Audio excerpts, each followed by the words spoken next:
Good afternoon, everyone. We're going to take up some telescopes.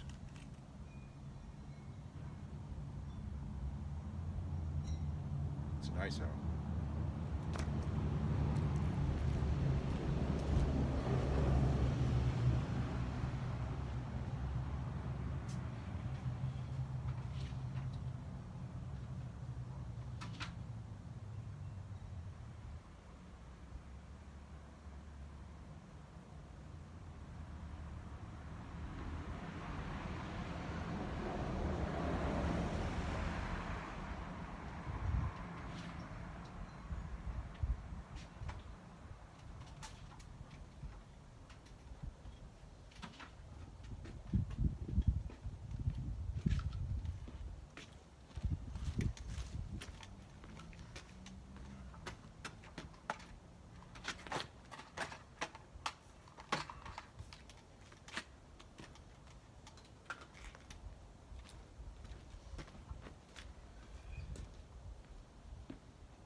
Okay, basically what we have here are two computerized telescopes, one from Meade and one from Celestron.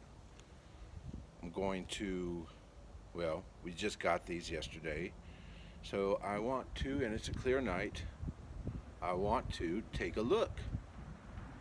I have to set that one up though. The Meade here, I don't have experience doing the star line. This scope right here is going to be excellent to take out and just let a youngster use the controls and put his eye to the eyepiece and point it around. We'll see if it goes any farther than that. This one over here has the star line from Celestron, which is important to know because that star line goes along with other models of Celestron computerized telescopes. Though this one's just a 114 GT from Nexstar, it still has a lot of important information that a user like me would want to know if they wanted to get one of these telescopes, no matter the size.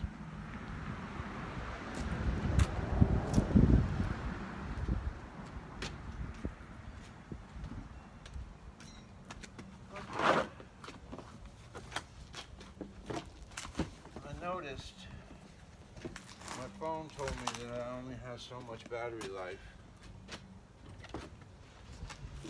Let's see if I can do what I want to do.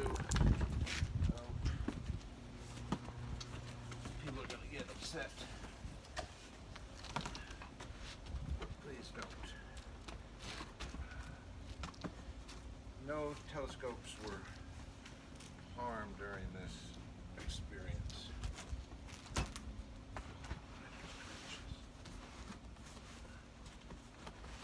Every box has another box.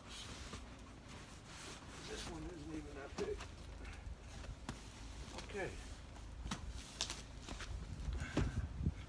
We have to thank our new friend for these finds that we had on Marketplace. And we're going to bring the stars to you because of it. I'm going to open it up. And everything's still in this packaging. Very nice. We'll go ahead. These are the tripod legs. You'll pull these apart. We'll extend the legs. Simply just turn the knob and tighten it. Turn the knob and tighten it. And one more time, you turn the knob. And this is going to get more difficult, but not too much. And we may not get all the difficult part on this video. This is just some of the fun of putting the stuff together. Equipment is fun. Okay. I'll open up the box. Inside the box has a tray. Amongst other things, it has this tray that has a little holder. It's a nut underneath. Get that nut up. Screw it into your holder. Boom. Next thing, you can go right to the tube. Which I'll do.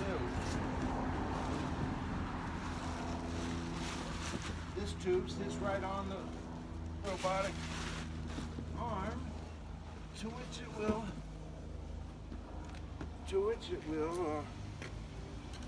do most of its operating from. I'll bring it a little bit closer. The arm, which are there, is really the brains of the whole deal, and the tube. So this has a position that it'll sit on, sit in. There's a large tightening there. Okay.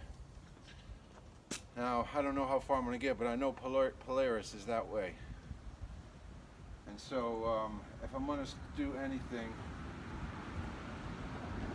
I'm going to, if I know anything, I'm going to put this thing pointed, at least in a general direction of north.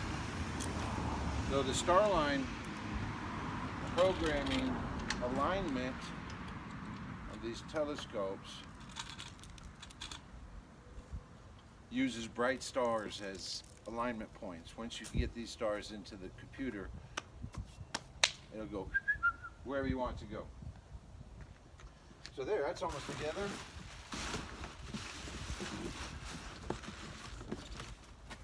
Next thing in this one, I can go ahead and little red dot finder scope.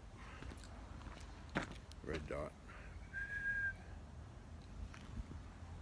That goes right up here. Yeah, right over here. Right over here.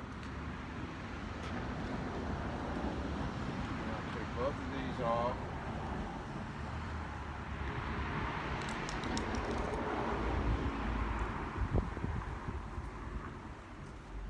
Now, if you didn't know, we're 40 minutes outside of Houston. Skies are suburban skies, unlike the skies at Cosmic Obsession Kerrville that we get to enjoy through images and when we go there. And maybe you'll go there one day too. You never know. Depends on how much you love astronomy and how much you're interested in connecting with us, I guess. Just tighten on those little screws for your pointer scope. This one here, I am going to try to star align tonight because of the clear skies. Just tighten them on. Okay. Next thing's next is the automated control handle here. Has its home here. Now, I don't know if I put it in the right place for the plug. Where's the plug? The plug is over here. So I guess I'll put that over here and keep my eye on it. Always keep an eye on your cabling. You never want your cabling to go astray. I'll tell you that right now. And I'm going to make an adjustment because I said that. And I'd rather have it move far away from when it was close by than far away when it was far away. Right? Okay, you got your controller in there. This telescope is operated off a battery pack of 8 AA batteries. Now, when I found the telescope, somebody had left the batteries still in there. And you know what happens when that happens. Corrosion. Acid corrosion. And so I noticed a little, but not enough to a little Coca-Cola wouldn't take care of. But then after I got it all home, see I have a crack right there that I didn't see. But you know what? I don't think it matters. We're ingenuity. This is a outreach telescope. So we make every little bit go as far as it can go.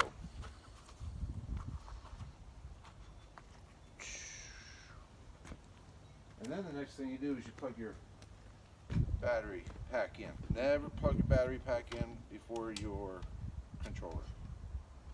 That's what they say. Plug it in.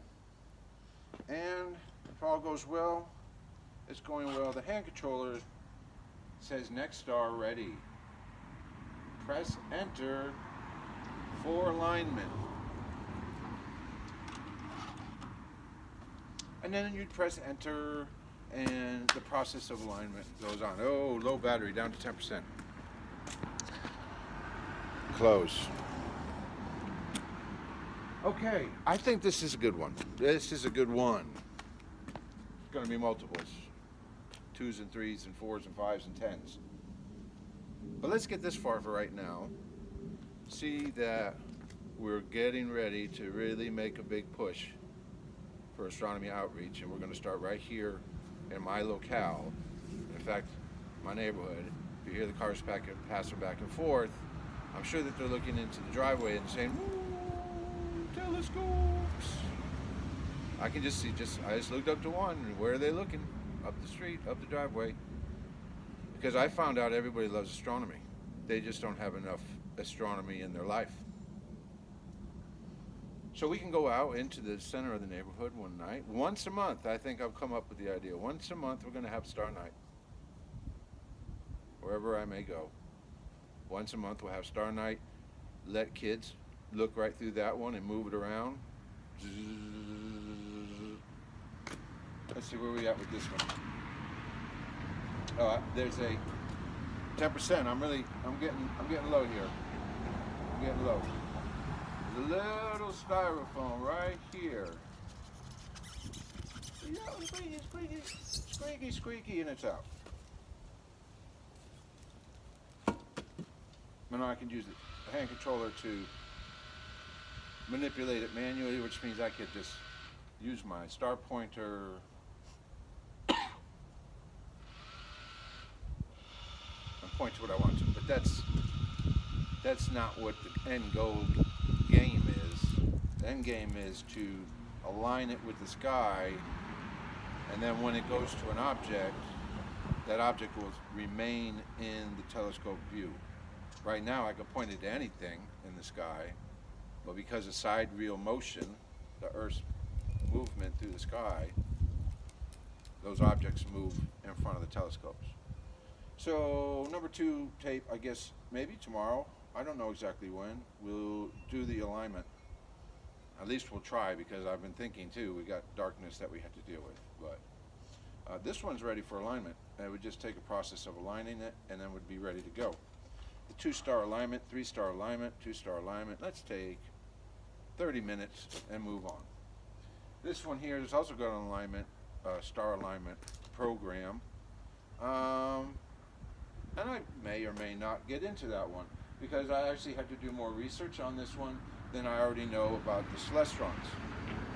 Having worked with now this one, 1100, we have a 6-inch inside that we're going to unbox, which is the surprise of part of 2020, the first quarter of 2020. Big surprise is what's still in the box, which is not here in the driveway. But you'll get to see that when we all see that. But for now, we'll say goodbye. Clear skies.